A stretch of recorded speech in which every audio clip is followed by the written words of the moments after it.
હું ધર્મેશભાઈ વસાવા, રાષ્ટ્રીય આદિવાસી એકતા પરિષદ ભરૂચ જિલ્લા પ્રમુખ.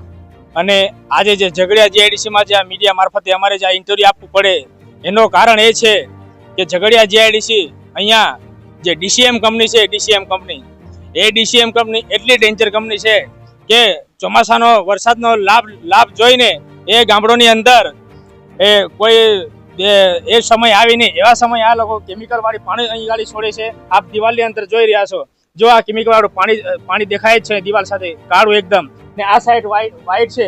એટલે આ ચોખ્ખું સાબિત થાય છે કે ડીસીએમ વાળા એ ડીસીએમ કંપની વાળા જે છે એ ડીસીએમ કંપની વાળા એ જેઆઈએ અને બીજા લોકો બી એના સેમ્પલ લઈ ગયા છે. અને આ દેખાય છે જો ઉપર હવાની અંદર, આ હવામાં આ લોકો એ જોઈને હવા પણ બગાડે છે અને પાણીને પણ બગાડે છે. ને અહીંથી આ જે કાસ્ટ જાય, પાણીની કાસ્ટ, એ કેટલા ગામોની અંદર આ પાણીનું કાસ્ટ જાય છે એ જીઆઈને બી ખબર છે અને બીજા અધિકારીઓને બી ખબર છે. તો આ લોકોએ આદિવાસીઓને જીવા દેવા છે કે નહીં? અમારે તો પર્યાવરણને બચાવવાનું છે, પર્યાવરણને. અમારા મૂંગા જાનવરો ક્યાં જશે, અમે ક્યાં જઈશું? એટલે એનો અમને ડર છે. કેમ કે આ મણિપુર જેવા કરવા માંગે છે, મણિપુર જેવું. મણિપુરની અંદર પણ ઘટના આવી બની હતી. ત્યાં મણિપુરની અંદર લિગ્નાઇટ ખોદવાના બાને અમારા આદિવાસીઓને, કુકી આદિવાસીઓને ત્યાં પણ મરાવી નાખ્યા.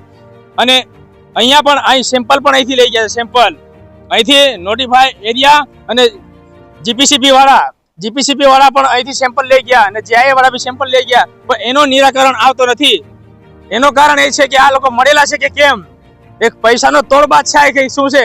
આદિવાસીઓના સાચા ગાડી જે બીજા છે ભરવા દલાલો અને અમારા બીજી કાસ્ટના સમાજના લોકો એ ભરવા દલાલો છે. આદિવાસીની કોઈને કઈ પડેલી નથી. ને આવા જો પત્રકારો, સાચા પત્રકારો આવે એને બીજા લોકો જે બહારના લોકો છે એ લોકો એને પત્રકાર લોકોને દબાવવા આવે છે. એટલે એવું ચાલે નહીં. અને પોલીસને પણ આગળ કરે છે આ લોકો.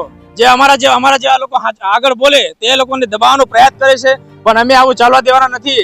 અમે સરકારને પણ ધ્યાન દોરે છે કે આવા ગુંડા તત્વો વાળા, આવી કંપનીઓ વાળા, જેવી ડીસીએમ જેવા લોકો, એ લોકો અહીંયા આવી કંપનીઓ બંધ કરી દેવી જોઈએ. ને જે વતનના એ લોકો હોય એ ગામમાંથી કંપની સ્થાપિત કરવી જોઈએ. અમારા લોકોને પાણી અત્યારે બી હાલમાં પીવાનું પાણી મળતું નથી. એટલે ને અમારા બાળકો એ ક્યાં જશે, કુપોષિત થઈ જવાના છે એવો અમને ડર છે.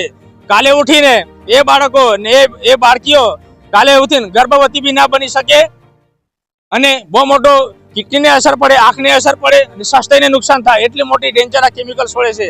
એટલે આ લોકોને કંપનીઓ બંધ કરાવો અને તાત્કાલિક ધોરણે ના બંધ થાય ટૂંક સમયની અંદર અમે અહીંયા ધરણા પ્રદર્શન પણ કરવાના છીએ. એવી મારી આ સરકારને ચેતવણી છે અને આ ડીસીએમ વાળાને પણ ચેતવણી છે.